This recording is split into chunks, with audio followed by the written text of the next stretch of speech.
Aquí cuando se habla de posguerra también se habla del odio que hay entre los frentes o los que se han encontrado y tal, ¿no? Los de un bando y otro bando, ¿no? Allí no, porque de entrada no había ningún odio, ni un rencor por parte de los tigriños contra el resto de la población etíope. Ha sido un sector de la población etíope que ha entrado en Tigray, ¿no? Cuando yo estaba allí, yo no conocía la bandera regional de Tigray, no la conocía. La había visto en estos papeles de reconocimiento, gracias por, y había como un sello aquí y un sello aquí, dos sellitos que eran la bandera regional de Tigray. Pero en la calle nunca había visto yo la bandera regional de Tigray, siempre estaba la bandera nacional. O sea que no hay esa aversión a la bandera nacional. Nos han obligado a sacar la bandera nacional de Tigray. No la hemos sacado, no la hemos quemado ni nada de esto, ¿no?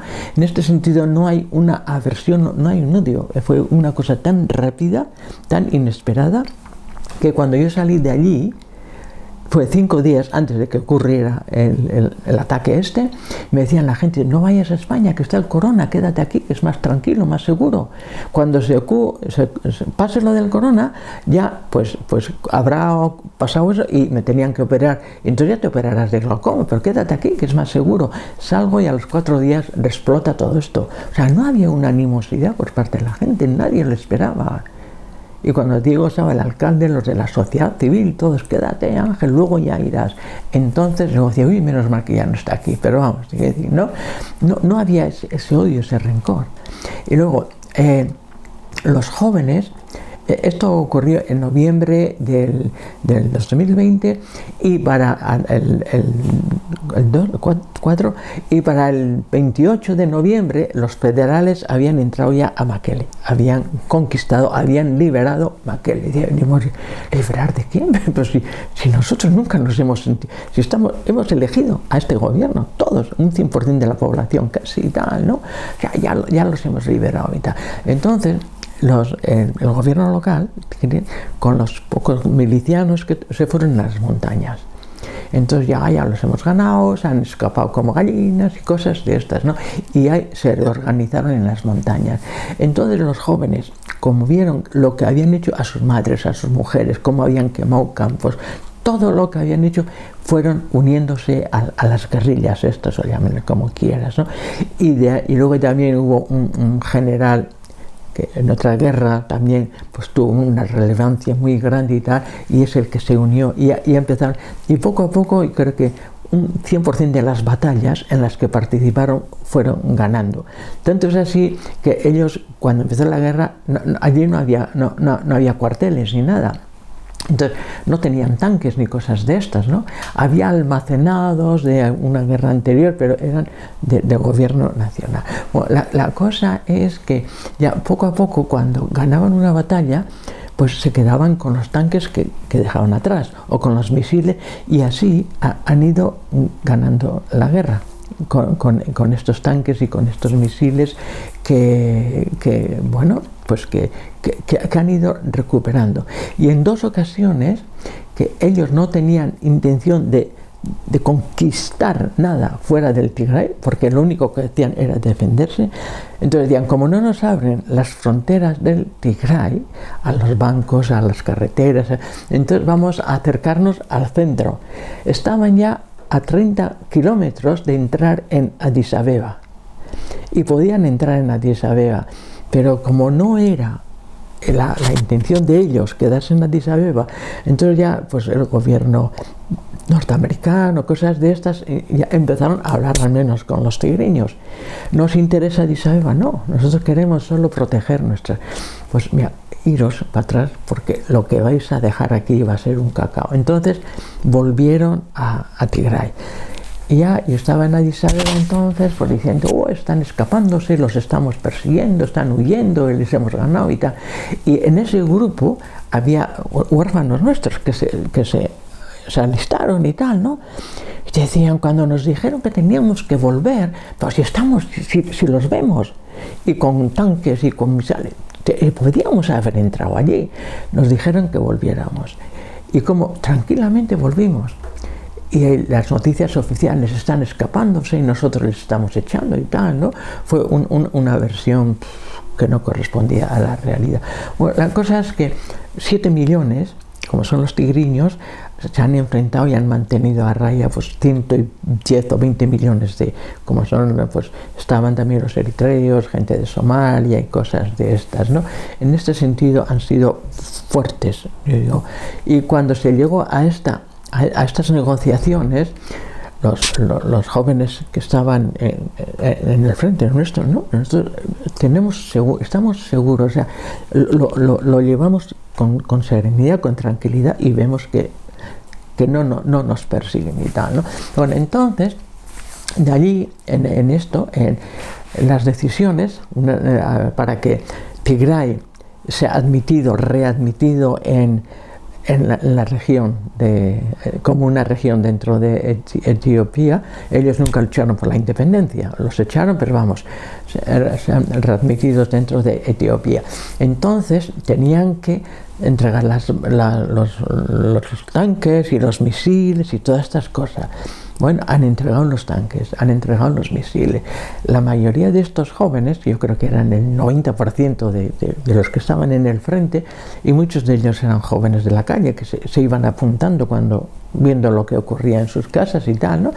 Y hay unos 20 así que son del grupo de los huérfanos con los que trabajamos allí y tal, y decía, no, estamos en casa. Y hemos venido no porque nos estábamos escapando, porque nos han dicho que vengamos. Y aquí estamos, ¿no? Entonces, por lo que oímos, Tigray ha aceptado todas las condiciones que se piden desde allí abajo y tal, ¿no? Entonces, lo que allí también se decía que iba a haber una comisión internacional que iba a tener libre acceso a pasear por todo el Tigray, porque nunca entró un periodista. Hasta ahora, que yo sepa, no han entrado periodistas allí y tal, ¿no? Ni políticos. Bueno, entraron 4 o 5 políticos para 2 o 3 horas, esta cosa de jajaja, la foto y largarse y tal, ¿no? Esta comisión debe de estar allí, pero nunca, que debe ser una comisión internacional, pero dentro de naciones de la Unión Africana, no europeos o de otro contexto y tal, ¿no? Y nada, pues nunca se ha oído. Lo que se oye son noticias oficiales por parte del gobierno federal y tal, ¿no? De esta comisión no se oye nada, pero lo que sí es verdad que las carreteras aún siguen cerradas, los bancos no funcionan, que el comercio no funciona, como el gobierno de Tigray no ha recibido lo que reciben de Madrid en este caso, ¿no? Lo que tienen que recibir, pues los funcionarios llevan ya 2 años que no han cobrado un sueldo. Y nosotros hemos podido pagar sueldos a la gente, pues porque hubo un momento en que por una ONG, por facilidades que concedió el gobierno federal, pudimos tener algo de dinero para ayudar un poco a los huérfanos y luego pagar algunos sueldos. Igual habremos pagado, pues no sé, la mitad de los sueldos que teníamos que haber pagado. Es que no hay acceso a los bancos, ¿no? Entonces ahora lo que a nosotros nos preocupa ya es el futuro del Tigray. Y en este futuro del Tigray no podemos contar para nada ni con la Unión Europea, da la impresión que el derecho internacional está en función del Occidente.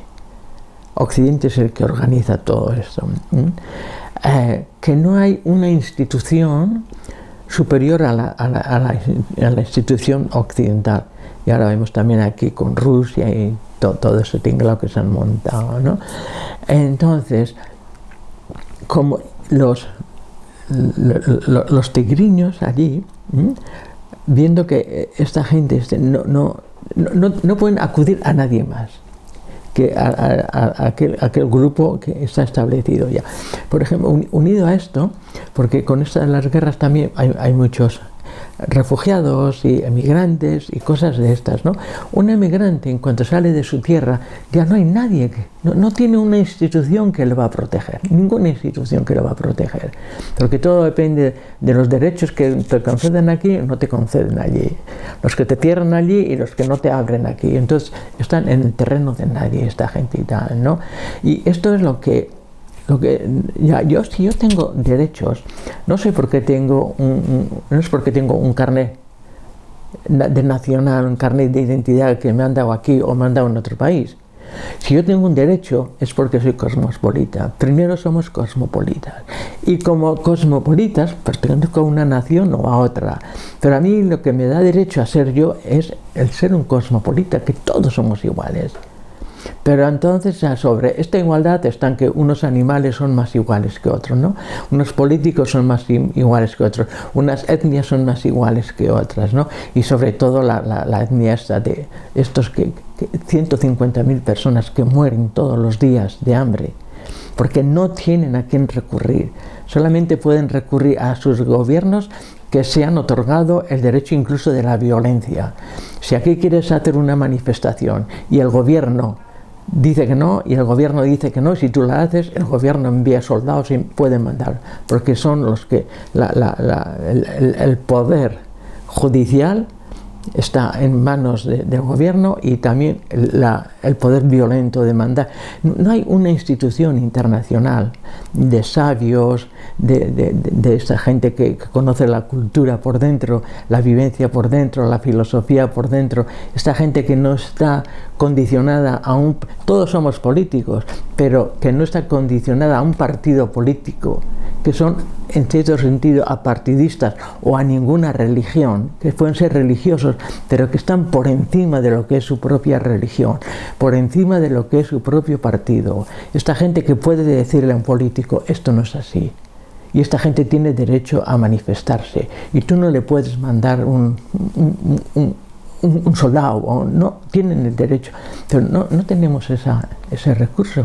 Dependemos de unos gobiernos que se han autoproclamado los jefes los dueños incluso del derecho.